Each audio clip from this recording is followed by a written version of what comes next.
Salut. Bon, je te présente encore un nouveau petit chantier. Donc tu vois là, je suis sur une belle petite maison encore une fois.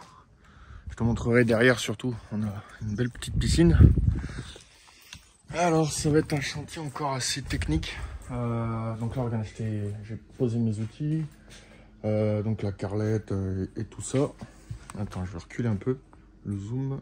Give it to me like...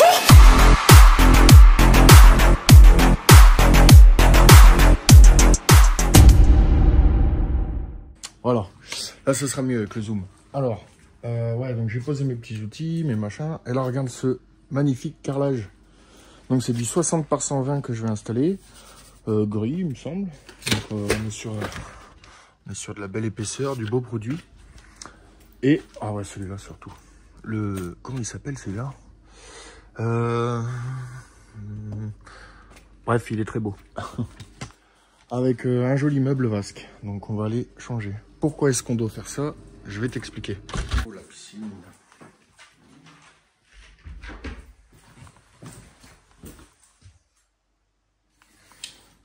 Ça fait rêver. Alors voilà l'objet de nos problèmes. Alors on a une super belle maison et bon bah malgré qu'elle soit belle, elle a un petit souci. En fait, il y a eu une infiltration au niveau de la douche italienne. Donc les joints mortiers, encore une fois, qui n'ont pas tenu. Donc je me retrouve à faire une petite réparation parce que ici ça a été pris à temps en fait. Ils se sont rendus compte de l'infiltration vraiment au bon moment et il a été jugé qu'il n'y avait pas besoin de reprendre le dessous parce que ça a été fait par des constructeurs, etc. Donc apparemment tout a été fait dans les règles de l'art. Simplement ils ont fait les joints au mortier. Et bon, bah, les joints de mortier ne tiennent pas, quoi. Ils ont pourri et ça passe à travers. Donc j'ai déjà commencé le boulot, je suis en train de les enlever. Donc tu vois, tu les creuses, hein, et nous on les refera à l'époxy. Et du coup, par la même occasion, parce que les murs ils ont bu, on va refaire l'étanchéité, on a fait un assèchement. J'ai passé cette étape en caméra, je veux dire, et là on fera, on carrelera tous les murs. Voilà. Alors comment on gratte les joints? Là, à l'aide de ce type d'outil. Donc la multitool avec ce set embout, c'est pas mal pour la finition et surtout ces disques là. Bon, lui il est un peu vieux, mais justement il va très bien pour faire ce que je suis en train de faire. Et avec ça, donc ça se trouve chez Big Mat. Ils sont pas donnés hein, par contre. Hein. On va dire que c'est réservé aux pros. C'est assez cher. Ils sont diamantés des deux côtés. Tu vois, ils sont géniaux. Et avec ça, bah, tu grattes tes joints et puis voilà, on pourra refaire une étanchéité correcte. Avec les joints époxy qui normalement ne bougeront jamais. Voilà, c'est une garantie de vie, une durée de vie, pardon, beaucoup plus longue. Voilà. Allez, bah, je te passe ça en accéléré.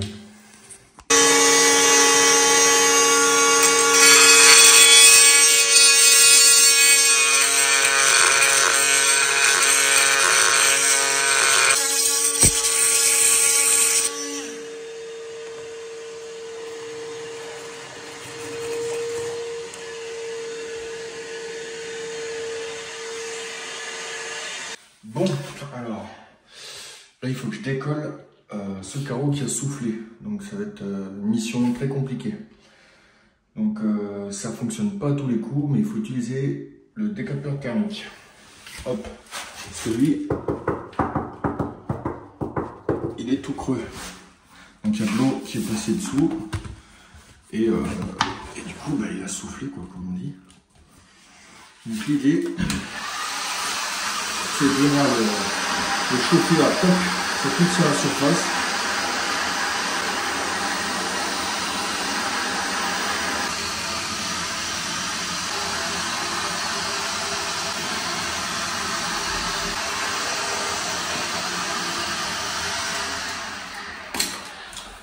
Bon.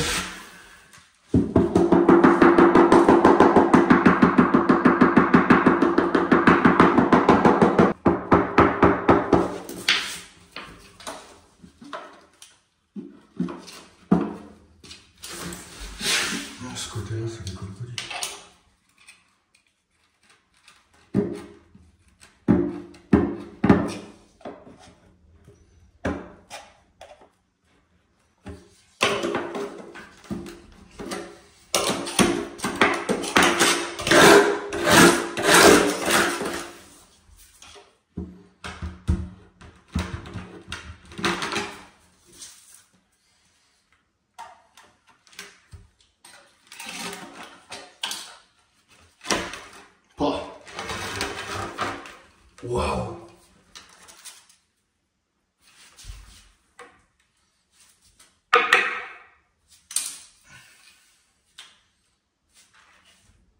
Eh ben, dis donc. Qu'est-ce que c'est que ça?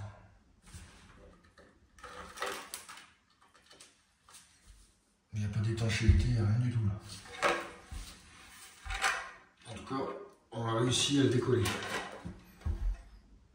Mais je suis surpris de ce que je trouve en dessous.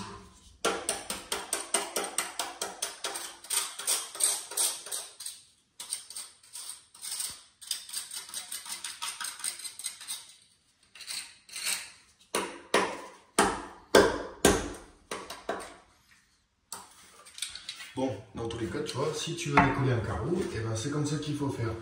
Alors je précise, ça ne fonctionne pas à tous les coups, donc si tu prends un artisan et que tu lui fais un devis pour qu'il te décolle un carreau et qu'il procède de cette façon, s'il n'y arrive pas, voilà, c'est parce que ça ne fonctionne pas toujours, hein. Donc il ne faut pas lui en vouloir non plus. En tout cas, là on a réussi, mais c'était pas prévu que je trouve ça. C'est pas du tout normal. Donc je vous laisse là pour l'instant. Bon, et ben là, on est face à un problème de taille. Un gros problème. Donc moi, c'était pas prévu ça du tout. Donc je devais reprendre sur une intervention simple. Je devais juste refaire les joints, puisque c'était les joints qui étaient censés être l'objet de l'infiltration. Et là, on se rend compte qu'il y a eu une malfaçon. Donc c'est pas compliqué à comprendre. On le voit bien. Hop. Donc, il y a zéro étanchéité sur cette douche italienne. Pas de bac à douche il n'y a pas eu de... Enfin, il n'y a rien, quoi. Il n'y a pas eu de bac à douche à carreler. Il n'y a pas eu d'étanchéité, rien. Ils ont carrelé, en fait, à même la chape.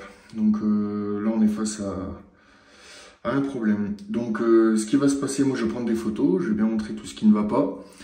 Et... je vais essayer de décoller toute la... Parce que là, ça tenait à cœur de ma cliente de garder ce carrelage. Donc, je vais essayer de le faire. Mais si j'en casse un, c'est mort. Sachant que je vous ai dit juste avant que c'était une opération avec le décapeur thermique qui ne fonctionnait pas à chaque fois. Donc, si j'y arrive pour la totalité de ces carreaux-là, donc il y en a 3, 4, 5, 6, 7, 8, 9, 10, 11, 12, 13, 14. Si j'arrive à répéter 14 fois cette opération, franchement, je pense que je suis un génie. Je vais pas me lancer des fleurs, mais franchement, si j'y arrive, ce serait vrai. Ouais. Mais du coup, voilà. Voilà, bon ben moi, c'est pas grave, on va modifier le devis. Et là, je pense que ça va être la décennale de l'artisan qui a fait ça, qui devra rembourser, je sais pas. En tout cas, voilà, moi j'ai une facture supplémentaire face à ce problème. Et c'était vraiment pas prévu, quoi. Franchement, j'aurais préféré que ça se passe comme je l'avais prévu, quoi. Bon, allez, au boulot. Bon, alors du coup, je viens d'avoir là mon client au téléphone. Et donc je lui ai expliqué tout le problème, tout ça. Et en fait, l'artisan qui a fait ça, enfin la boîte qui a fait ça, n'existe plus. Et donc il n'y a pas moyen de se retourner contre eux. Voilà, donc c'est toujours embêtant d'annoncer des nouvelles comme ça. Mais bon là, j'ai des clients qui sont très compréhensifs, ils comprennent. Je leur ai proposé une solution alternative. Donc la première, c'était de refaire tout avec un autre carrelage, mais le problème c'est que ça dénaturisait tout. Et bon, l'opération de décoller tout le carrelage, clairement, ça sera pas possible, c'est impossible. Rien que là, par exemple, j'ai fait chauffer tout le grand carreau de 60-60. Déjà sur le 60-60, c'est beaucoup plus compliqué hein, de faire la technique que je vous ai montrée. Et quand j'ai voulu faire levier, eh ben, je l'ai ébréché. Donc, ça sert à rien d'insister, j'y arriverai pas. Et puis en plus, ça demande un boulot colossal parce qu'il faut que je coupe tous les angles, tous les côtés, là, il faut que je coupe tout. Après, il n'y a rien d'impossible, mais sous quelle mesure? Est-ce que ça va être propre en fait? Et je pense pas que ça sera propre. Donc l'alternative, là du coup, ce qui a été vu avec mon client, c'est de faire du concassé. Donc ça fait super longtemps que j'en ai pas fait. ça fera l'occasion de faire une vidéo. En fait, il faut respecter certaines choses là, si on fait du concassé. C'est l'épaisseur des joints. Il faut essayer d'être régulier, pas faire des gros joints quand même. Il faut essayer d'être voilà. Et surtout joint époxy là, obligatoire. Je ferai pas de joint mortier sur ça. Et quoi d'autre? Puis bien limer, bien meuler mes arêtes. Voilà. Enfin, on va faire quelque chose de propre. Puis une bonne étanchéité sous carrelage. Ouais, ça nous rajoute, c'était pas prévu dans le planning, mais voilà, on va faire avec. Bon, on est le lendemain et donc j'ai vu que j'avais super mal filmé hier déjà. J'étais tout zoomé, tout vilain. Donc là, je vais reculer un peu l'objectif et donc je vous montre. J'ai enlevé tout le carrelage. Donc il n'y a rien qui tenait et ici ils sont bien servis de colle. Mais il n'y a rien qui a tenu quoi. Je pense qu'il n'y a pas eu de primaire, pas d'étanchéité, rien. Ça a été fait à même la chape comme ça. Et je pense qu'ils n'ont peut-être pas attendu que la chape sèche suffisamment aussi. Donc là, mon objectif ça va être de reprimériser tout. Donc là j'ai tout enlevé ce qui ne tenait pas. J'ai tout aspiré, nickel. Là je vais primériser et une fois fait, ben, je vais refaire la chape quoi, parce que là je peux pas carreler là-dessus forcément. Voilà, donc je filme rien là, j'avance, je vous montre le résultat à chaque fois. Voilà, donc là on a un support digne de ce nom dans lequel je vais pouvoir travailler. Donc, hop, l'étanchéité a été refaite, avec, j'ai conservé les pentes, hein, j'ai simplement refait donc la chape, donc j'ai juste repris parce que c'était tout abîmé du coup en enlevant le carrelage. Et voilà, donc normalement c'est vraiment pas nécessaire d'appliquer le produit sur du carrelage, parce que le carrelage c'est déjà par défaut une étanchéité normalement. Bon, là j'ai acheté un kit, je me suis dit qu'allez, j'en ai mis quand même partout. Ça fait le... comment dire, ça fait bien quoi. Voilà, on va pas lésimer sur les produits, c'est pas le but recherché. Le but c'est qu'on n'ait pas de problème dans le futur. Voilà. Et donc je sais pas moi, ça me semble bizarre cette erreur. Donc il y a 6 ans en arrière, parce que cette douche a été faite il y a 6 ans. Donc moi il me semble bien que les étanchéités sur les douches italiennes étaient déjà obligatoires à cette époque-là. Donc c'est vrai que je trouve ça un peu étrange. Bon, et ben c'est pas grave, nous on refait tout et puis voilà, on n'en parle plus. Allez, je passe en accéléré. Donc on a le concassé qui est ici, la colle, la crème fraîche. Et puis c'est parti, on va poser. Allez, je te filme après. Et voilà, le concassé est prêt. Donc là, je vais faire les joints époxy. Je te montre. Hop. Bon. Alors, pour l'instant, c'est super... Enfin, c'est brut, quoi. Hein. Les murs, c'est sale. Donc il y a peut-être un peu de mal à se rendre compte, forcément. On va faire les joints. Comme ça sera fait, on pourra poser nos faïences après dessus, ça respectera l'écoulement. L'étanchéité sera parfaite du coup. Et pour ça, je vais te montrer comment on prépare l'époxy. Alors c'est vraiment simple. Alors l'époxy style, donc 2 composants. Donc le colorant avec le durcisseur et colorant. Et ici on a la base, donc dans laquelle on va mélanger. Donc pour mélanger, c'est simple, tu ouvres le pot, tu verses la totalité de ton sachet, et ensuite tu viens mélanger avec ton malaxeur. Donc tout bête. Hop, donc on verse, glou glou glou.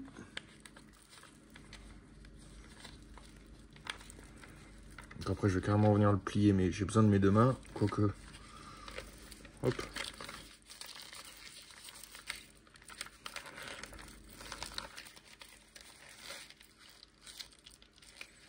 Bon, ça suffit. Hop. Voilà. Donc ça c'est fait. On va jeter là. Ensuite tu mets tes 2 pieds. Poum poum. Et tu mélanges.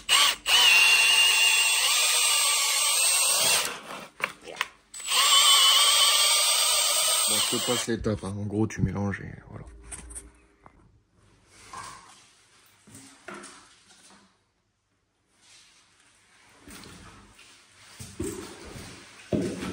Bon, alors, Je vous montre comment on applique ce produit. Donc, franchement, c'est un peu plus galère quand même que le joint classique mortier.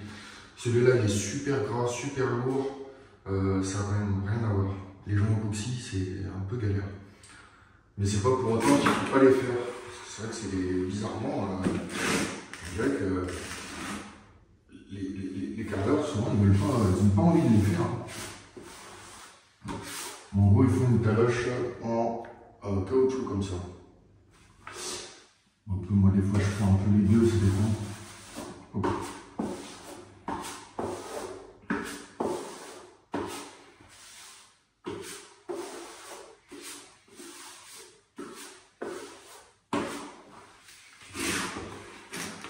Et là, tu l'étales sur toute la zone.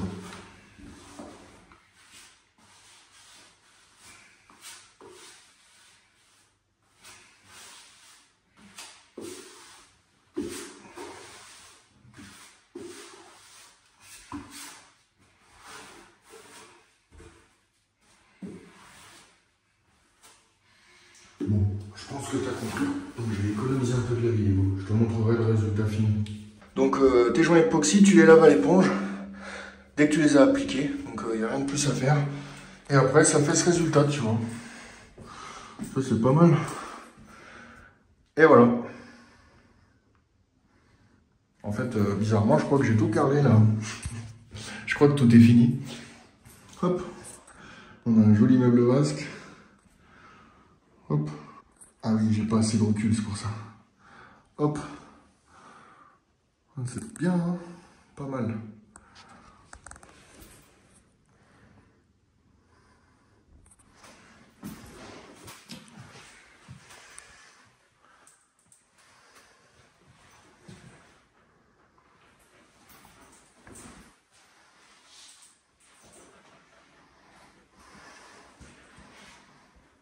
Donc ça c'est Lucas qui a peint. Hop, avec une belle porte. Elle a été refaite. Et voilà. Give it to me like